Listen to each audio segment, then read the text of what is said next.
चीन की बराबरी कर रहा भारत विज्ञान में महाशक्ति बनने की ताकत। विदेशी मीडिया ने की मोदी सरकार की तारीफ। भारत आर्थिक शक्ति होने के साथ ही विज्ञान महाशक्ति भी बन सकता है। नेचर ने अपने संपादकीय में कहा कि जीडीपी का महज 0.64% खर्च करके भारत अंतरिक्ष में बड़े बड़ों की बराबरी कर रहा है, इसलिए और अधिक निवेश से वह महाशक्ति के रूप में उभर सकता है। संपादकीय में शोधकर्ताओं के हवाले से कहा गया है कि पूर्ववर्ती सरकारों द्वारा बुनियादी अनुसंधान की उपेक्षा की गई। लीक से हटकर लिखे गए संपादकीय में कहा गया है कि इस बात की पूरी संभावना है कि एनडीए तीसरी बार सत्ता में आएगा।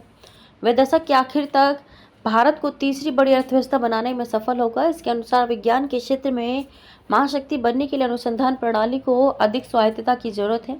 भारत सरकार व्यवसायों को अधिक योगदान देने के लिए प्रोत्साहित करके विज्ञान व्यय को बढ़ा सकती है, जैसा दुनिया के शीर्ष देशों ने किया है।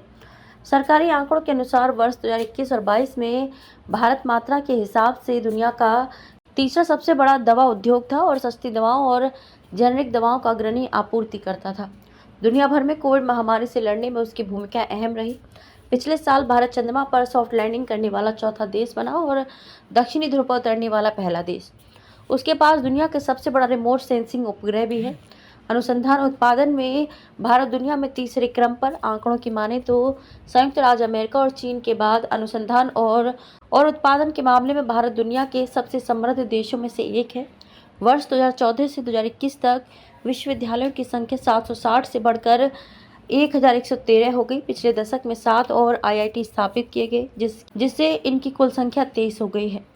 2 नए भारतीय विज्ञान शिक्षा और अनुसंधान संस्थान भी स्थापित किए गए। अब विचार करें कि ये लाभ उस देश द्वारा हासिल किए गए जिसने 2020 और 21 के दौरान अनुसंधान और विकास पर अपने सकल घरेलू उत्पाद जीडीपी का केवल 0.64% खर्च किया। यदि नई सरकार खर्च को बढ़ाती है तो भारत इस क्षेत्र में बहुत कुछ हासिल कर सकता है।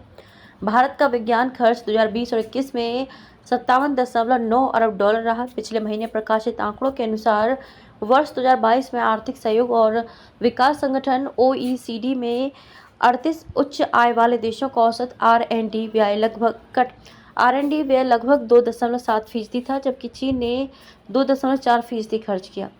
DST के अनुसार पूर्ण रूप से क्रय शक्ति समानता PPP के समायोजित भारत का विज्ञान खर्च 2014 और 15 में 50.3 अरब अमेरिकी डॉलर से बढ़कर 2020 और 21 में 57.9 अरब डॉलर हो गया।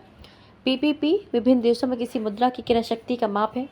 वर्ष 1991 में आर्थिक सुधार लागू होने के बाद R&D खर्च में भारत की हिस्सेदारी लगातार बढ़ी, सकल घरेलू उत्पाद के 0.82% पर पहुंच गई थी।